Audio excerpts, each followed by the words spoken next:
इस वीडियो में मैं जावा वेरिएबल्स को डिस्कस करूंगा।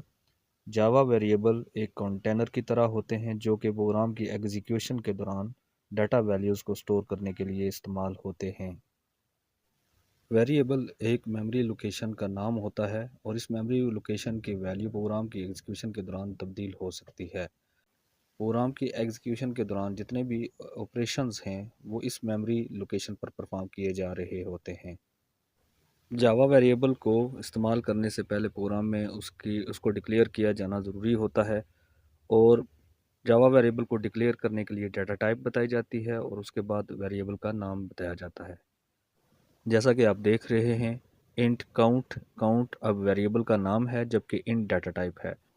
इंट के अलावा बाकी डाटा टाइप्स को मैं नेक्स्ट वीडियो में डिस्कस करूँगा।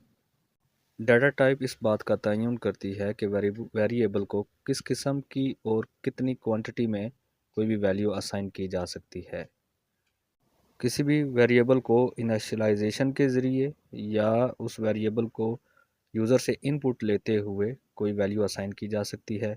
इनिशियलाइजेशन के लिए यहाँ पर आप देख सकते हैं इंट एज एक नाम का वेरिएबल है जिसकी डाटा टाइप इंट है, यानी इंटीजर टाइप का वेरिएबल है और उसे 20 वैल्यू असाइन की गई है।